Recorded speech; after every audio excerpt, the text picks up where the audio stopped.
Itoophiyaa keessatti naannoon wirtuu yaaddoo siyaasaaf nageenyaa ijoo taate Tigraayidha. Gama mootummaa Eertiraa dabalatee himannaan bitaa mirgaa dhaga'amuu itti fufeerama. Aangawoota waraanaa Tigraay daddabarsa namootaan himataman keessaa tokko BBC'n dubbise keessaan qabu jechuun waakkataniiru. Ammayyuu taana waan adeemaa jiru gabaabsinutti hima. Koloneel Tawaldee Gabratinsaayee jedhamu itti gaafatamaa qajeelcha odeeffannoo humnoota Tigraay turan. Pireezidantiin duraanii naannoo Tigraay obbo Geetaachoo Radaa dhiyoo miidiyaa biyya keessaa irratti qondaalota himatan keessaa tokko qondaala waraanaa kanadha. Obbo Geetaachoon dubbii isaaniin rakkoo ijoo hooggansa TPLF keessa jira jedhan baay'uma dubbatan. Kuni gartuu TPLF Dr. Dabratsiyooniin hoogganamu hin gammachiifne. Biiroo nageenyaa naannichaas duulatu banamee jedhee morme. Koloneel Tawaldeen namoota daddabarsuu fi warqii baasanii gurguruun himannaa irratti ka'ee waakkataniiru. Turtii BBC afaan Tigriffaa waliin taasisaniin maqaan koo xuraayeraa jedhan. Obbo Geetaachoon maqaa waraana Eertiraa laaffisu jedhuun dhalattoonni Eertiraa Tigraay keessatti gurguramuu dubbatu. Kanaan dura dhalattoonni Eertiraa fi Tigraay BBC'n dubbise Tigraay keessatti gurguramanii maallaqa gaafatamanii akka kaffalan dubbataniiru. Qondaalonni obbo Geetaachoon himatan garuu isaan qofa miti. Birgaadeer Jeneraal ምግባይ Haayilee akkasumas Birgaadeer Jeneraal Haayile Sillaasee Girmaay ni eeramu. Jeneraal ምግባይ inumaa kana dura raayyaan ittisa biyya Itoophiyaa hidhattoota faannoo hoogganaa jiru jechuun isaan himatee ture. Isaan garuu waakkataniiru. Naannoo Tigraay keessa wal waraansi ture waliigaltee Piriitooriyaan tasgabbaa'us muddamni siyaasaa ammallee numa jira. Xiinxaltoonni muddamni Eertiraa fi Itoophiyaa naannoo Tigraay dirree waraanaa gochuu malaa jedhu. Dhihoo pireezidantiin Eertiraa Isaayyaas Afeworqii bulchiinsa ministeera muummee Abiy Ahmad ifatti himachuun isaanii haalli jiru tasgabbaa kan jirre inumaa hammaata akka jiru akeeka. Waraanni Eertiraa yeroo waraanaa lafa naannoo Tigraay keessa seenuun qabatee hin gadhiisne jedhu aangawoonni Tigraay. Gidduu kan ammoo buufata keellaa daandii Addigiraat gara Zaalambassaa geessu irratti ka'anii turan kaasuu isaanii qondaalli naannichaa BBC'tti himaniiru.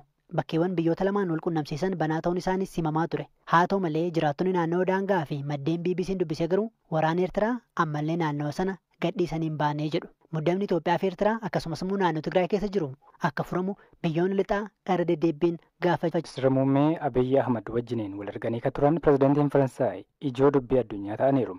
Taateen isaanii qalbii addunyaa hawwate immoo kan mul'ate viidiyoo qoodame irratti pireezidantii Emmanuel Macron ijoo dubbii addunyaa kan isaan taasise garuu maali? Darajjii Gonfaatu nutti hima. Pireezidantiin Faransaay Emmanuel Macron daawwannaadhaaf biyya Veetinaam turan. Magaalaa guddoo biyyattii Hanooyi dhaqqabanii xiyyaararraa yoo bu'an wanti isaan mudate falmii kaaseera. Balballi xiyyaaraa yeroo banamu pireezidaantichi ni mul'atu. Karaa mirgaa harki haadha warraa isaaniiti jedhamee shakkame fuula isaanii qabee yoo dhiibu viidiyoo irraa ni mul'ata. Gara jalqabaa garuu waan isaan mudateen waan rifatan fakkaatu. Ergasii akkuma dureewwan biyyaa godhan harka mirmirsaa nagaa dhaamaa xiyyaararraa bu'an. Boodarraa aangawoota Veetinaamii fi gaazexeessitoota isaan eegaa jiranitti qajeelan. Osuma gadi bu'aa jiranuu haati warraa isaanii ciqilee isaanii akka qabattuuf harka diriirsaniifis hin taane. Taateen kun gaafa dilbataa galgala mudate. Namoonni kana argan akka pireezidaantiin Faransaay haadha warraa isaanii waliin lola qabanitti odeessan gabaafames. Boodarraa miidiyaaleen Faransaay maddeen masaraa mootummaa biyyattii eeruun akka gabaasanitti dhimmichi qoosaadha. Pireezidaantii Emmanuel Macronis lakki nuti walitti qoosaa jirraa jechuudhaan dubbataniiru. Haati warraa isaanii kanaan dura barsiistuu turte Birijiit Macron dhimma kanarratti ammatti yaada hin kennine. Namoota ukkaamsanii gadhiisuudhaaf maallaqa maatii gaafachuun Oromiyaa iddoowwan adda addaatti irra deddeebiidhaan dhaga'amaa jira. Magaalaa Shaggar kutaa magaalaa Afuriitti namoonni daa'ima ganna 9 masjiida dura taphataa ture butanii gadhiisuudhaaf birrii miliyoona 3 fudhatan adabamaniiru.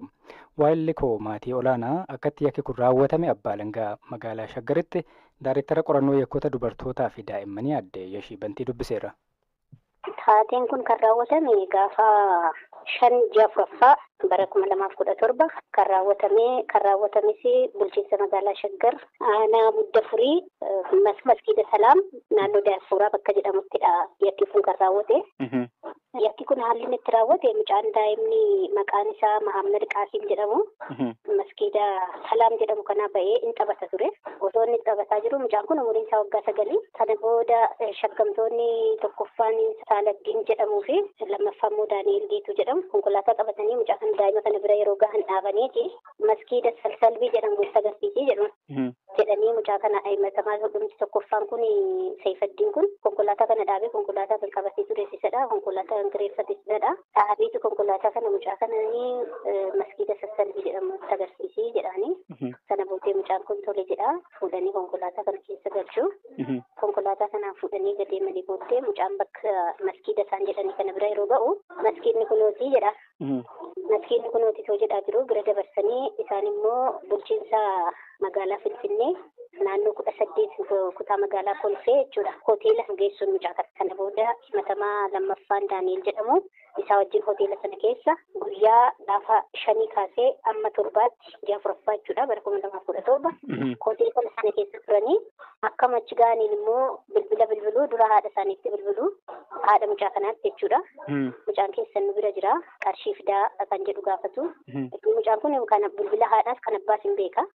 Gama biraatiinis immoo konkolaataa kana keessa yeroo fuudhanii deeman mucaa kana gaaffii adda addaa gaafachaa turan. Tokkoffaa maal qabdu abbaan kee konkolaataa qabaa jedhanii yeroo gaafatan eeyyee jedhee itti hima mucaanii. Mucaa kana irraa odeeffannoo hunda eega fudhatanii booddee bilbila kana immoo fudhatanii haadhaaf abbaattis bilbilu.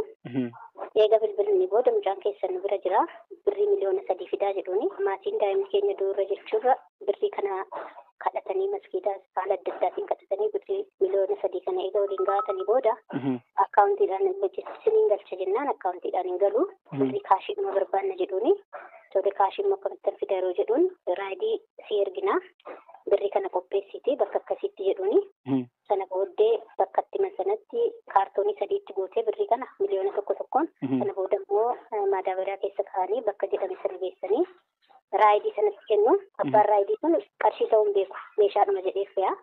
Sana booddee nigdi baankii fuudhee gala himatamaa tokkoffaan kun nigdi baankii fuudhee gallaan nigdi baankiin qarshii kaashii ammanaa kaashiidhaan hin gashinu jedha. Sana booddee geessanii qarshii baankii dhuunfaa ol biraanchii kolfee qaraaniitti geessanii birrii miliyoona 3 kana kaashiidhumaan gashu. Yeroo kana garuu abbaan daa'ima kanaa qarshii kana eega kennee booddee raayidii ittiin deemte sana raayidii qarshii ittiin kenne sana taargaa ishee footoo kaafata. Footoo eega kaafatee booddee maal godhee raayidiin yaa'u maabaraan hojjetu waan ta'eef raayidiin galmaa'ee sochoosu waan ta'eef achi dhaqee kan galmeessisee raayidiin kun akka barbaadamu haala kanaan ta'e birriin kun gargarii booddee mucaa kanaan abbaan kee birrii galcheera waan ta'eef maatii keetti si deebisna jedhanii geessanii maskiiduma sanatti achi geessanii kennu mucaa kana. Abbaan gaafa 14 ji'a 4ffaa kana eeruu fidu mana poolisii jechuudha.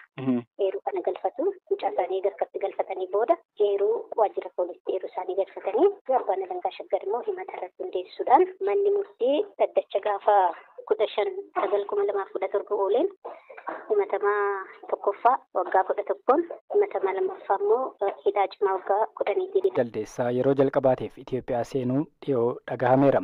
Dilbata darbe kana magaalaa daangaa Itoophiyaa fi Keeniyaa irratti argamtu Mooyaaleetti daa'ima reefu dhalatu irratti argamu ministeerri fayyaa Itoophiyaa beeksiseera.